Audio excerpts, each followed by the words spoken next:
Okay, so I just recorded my last video for weapons and I wanted to be happy for that one. But in this video, I am going to go the fuck off.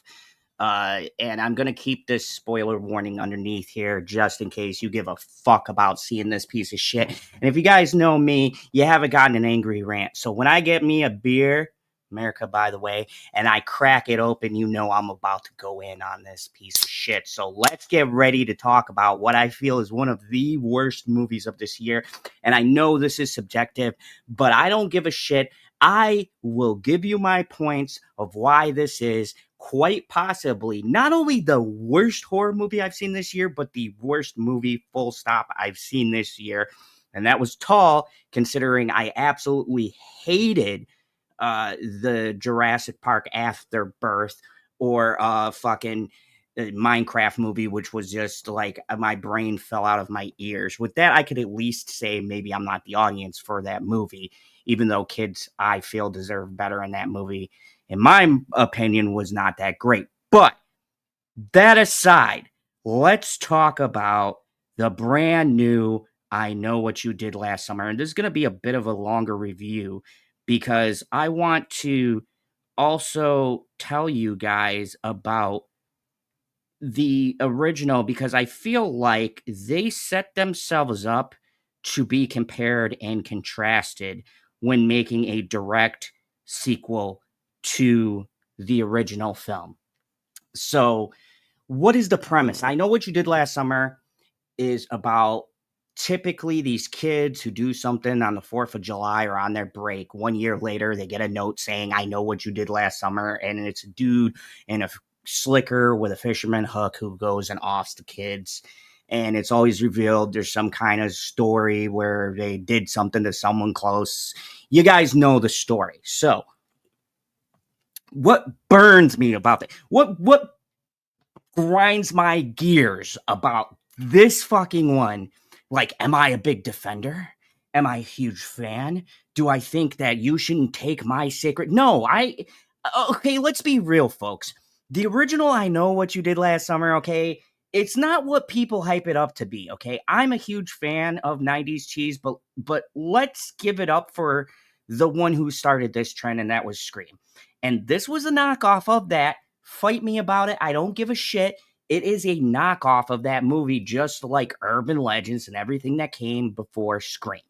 And the movie did, ironically, what Scream was mocking these movies about being tropey, kids making stupid mistakes. But I Know What You Did Last Summer kind of edged and eked its way into a difference because you had Ryan Philippe, you had Sarah Michelle Gellar, you had Freddie Prince Jr., young and still blue wet behind the ears, a little blue in his acting career, and you had the great and beautiful Jennifer Love Hewitt. Yes, I was a big Jennifer Love Hewitt fan. Fight me, I don't care. I think she's gorgeous. Hell, I'd put her as far as beauty above Sidney Prescott and Nev Campbell. Oh, I know, blasphemy. Look, I love my girls equally. Like, Nev Campbell did Wild Things, which was one of the greatest movies, full stop, because you had her, like that pool scene, okay? But like raw beauty, I would have to say goes to Jennifer Love Hewitt. I love uh that movie she did with Seth Green. Fuck, what was it called? It was a party movie. Can't Hardly Wait. Yeah, I love that movie. Um, but I digress. So before I get into this, the original still had an amazing soundtrack. Look up the soundtrack. I have it downloaded. Like that soundtrack is a banger. And two, I think the characters would have been more generic had the actors not had the talent that they had. These were young, upcoming, charismatic actors. So who do we have in this new one? So, and what is this new one about? This new one is the follow up to the famous movie. It follows the the exploits of a brand new group of teens, and it stars. Hold on a second, Madeline Klein Chase Sue Wonders, Joanne Hura King, Tariq Withers, Billy Campbell, and then we have Freddie Prinze Jr., Jennifer Love Hewitt coming back to reprise their roles. And what is this about? Well, in this one, folks, how do they make themselves different? Because I said, what is going to be the difference? Well, in this one, on 4th of July, in the town of Southport, once again, North Carolina, you have these kids, this Danica, who has an engagement party after her. Afterwards, Ava's ex, Milo Griffin, and Danica's fiance's Teddy Spencer's drive to see fireworks, inviting their former friend, Stevie Ward, who recently left a drug rehab. While parked on a winding cliff road, Teddy causes a car driven by Sam Cooper to swerve off a cliff. And that's our inciting incident. So let's just start with this opening premise. God, I don't know how long this video is going to be. I'm going to be all over the place. So let's just start with the opening premise. I see what they're trying to do, but this makes no goddamn sense. It's fucking stupid. In the first movie, it was Ryan Philippe and Freddie Prinze Jr. were driving, and they're all drunk after this party. And Ryan Philippe, I'm just going to say Philippe. I'm pretty sure that's wrong. Correct me in the comments. Anyways, he drops his beer, which spills all over Freddie Prinze Jr., which causes him to swerve into a dude who was crossing the road in the fucking pitch black in this slicker that you can't see, and they hit him. What made it interesting was that even though they hit him and they tried to dispose the body, he was still alive. He grabbed the crown. And this movie is the worst kind of these requels, which is a horror sequel reboot kind of a deal, where they bring back the legacy characters to kind of legitimize their fucking piece of shit movie, where they literally carbon copy things and put slight little tweaks to say, we made it better, we made it different. So instead of the kids getting drunk and driving, they instead play in the road. Like, and tell me, who the fuck plays in the road? Like, is this a thing? Do you hop out of your car and go, hey guys, on the middle of the night in this winding road, let me just fucking like have a game where I jump in front of these fucking cars passing by? Like, this setup was stupid. And it was right here in the theater. It was here in this moment where I knew this movie was going to be a complete and total fucking shit show. So I'm still fucking holding out. And I'll tell you guys, I have never wanted to walk out of a movie more than this fucking movie. It took everything I had to not waste my fucking money to see this piece of shit to stick it out. And I waited to do a spoiler review because I said, I don't want to fucking wait to tell you my thoughts. I'm just going to lay them all out. So I'm not going to give you blow for blow. If you want to see this fucking piece of shit, I recommend that you see it when it's free, inevitably on HBO Max or whoever the fuck picks up this fucking train wreck. Then see it for free if you're fucking curious. Then you could just fucking skip through this dumb fucking bullshit that they put in front of the screen. But anyways, I'm sorry. I'm really heated today. This movie wasted so much of my time. So I had problems with this first opening scene. So we skip to 1 year later. Ava arrives home and for Danica's engagement to her new fiance.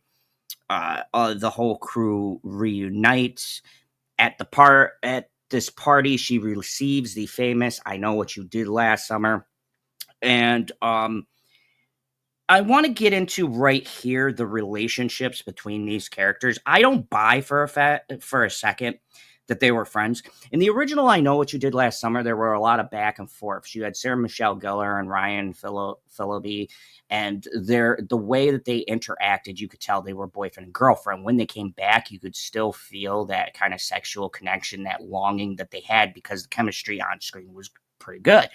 With Sarah Michelle Gellar and her sister, like if you did a remake of this movie, I wanted to explore more of that because it was interesting, because the older sister looked down on Sarah Michelle Gellar being the younger sister, and when she failed because of this emotional trauma, she had to work for her sister, and it was this kind of degrading feeling. Like this movie, I'd say out of all the movies to come out that preceded Scream, it really had its own little things. Now, this movie tries something a bit similar and fucking epically fails. So they tease and they sort of dick tease you with this notion that they're gonna explore the trauma, not only of this, but I'll get to the fucking legacy characters. Don't you worry about that because I got some thoughts on that. But this was a good opportunity because we're in this phase and horror movies. Can we stop doing this? I'm so sick of this trauma thing. It's become a trope at this point. Can we do something different? I saw a woman in black and all of these other ones. Can we shift it back to like a serial killer just fucking killing someone? I digress. Anyways, so they had the chance to explore the traumas that these kids had that could lead into why they are the way they are, but everything, much like in every scene of this movie, is surface level exploration of their traumas and of how they've been feeling, and especially the main character, the main chick in this, played by Madeline Klein, Danica Richards. She is no Jennifer Love Hewitt. She is no Julie James, and I hate the fact of they try to push her, but in this movie, she's a passive character and she's fucking bland. There's nothing to Danica at all, and her name fucking sucks. You have Julie James, right? Or you have Sydney Prescott, right? These names have fucking Danica Richards. Like, man, there's no flair in that. Like, I would say Milo was more interesting, or Teddy. Like our main lead is so fucking vanilla, or I anyways, I'll get to that. Also their friend Stevie, I'll get to that whole thing too. Oh god. So right away, that part I do not really like it's really whatever. There. So let me get to the kills, and this brings us to how the kills I thought were going to be amped up. And I'll be honest with you, the kills in this movie fucking sucked. There was one good kill. It involved a spear gun that I really did enjoy. It was pretty cool. But for the most part, a lot of these kills felt super generic and lame. Like, I did not like the new Scream movie, but I will give him one thing. One of my favorite moments is in that movie is when he picks up the gun and you go, oh shit, Ghostface has a gun. And a lot of people were like, ah, he broke the rules, blah, blah, blah. He's never used a gun.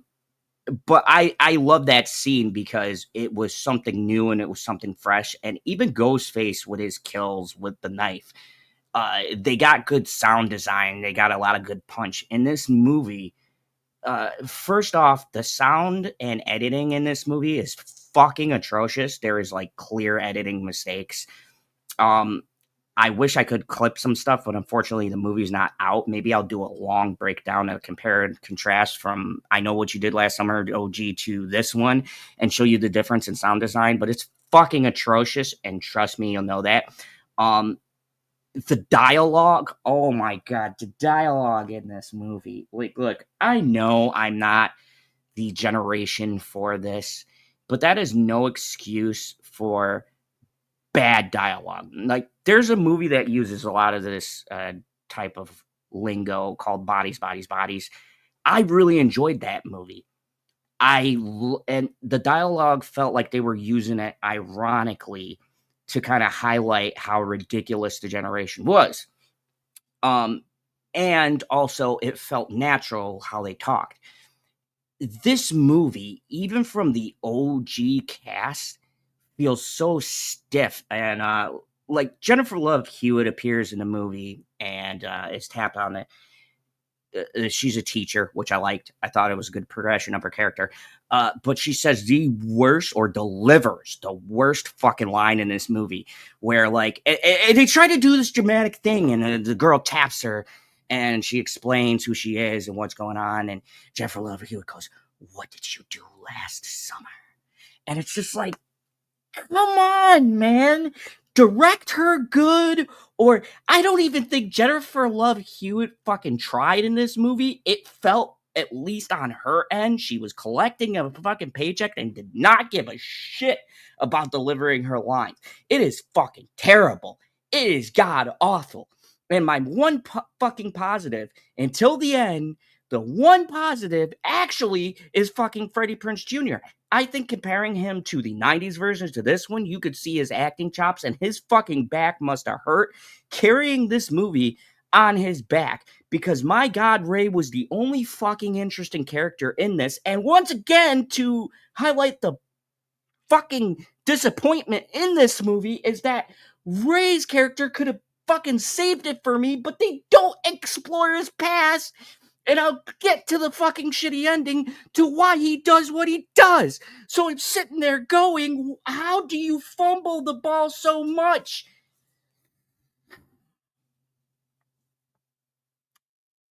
So, anyways, we get to the end of that. And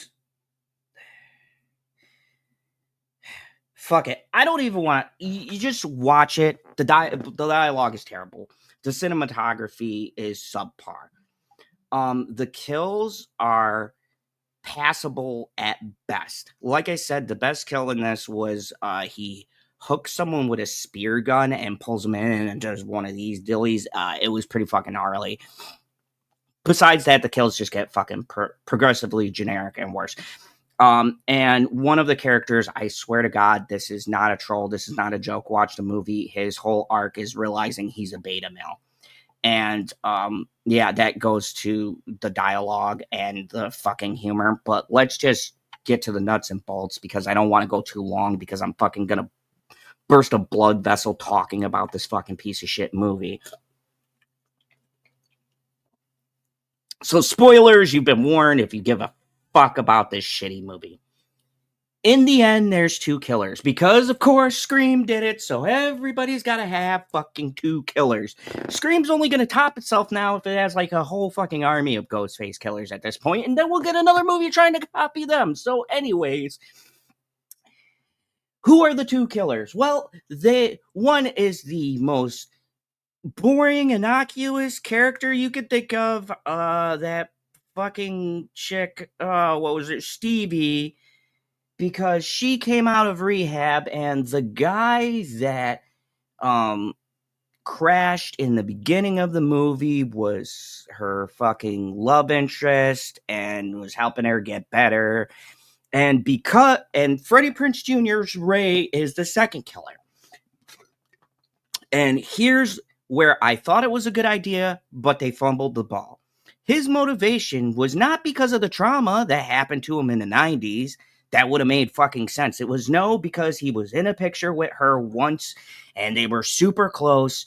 And he just said, despite knowing the damage that this has caused to his life and everybody around him, even though some people will argue, well, he was broken up with Jennifer Love Hewitt, and so that contributed. It wasn't in the fucking movie, so I don't care. Get the fuck out of here with that lame ass excuse.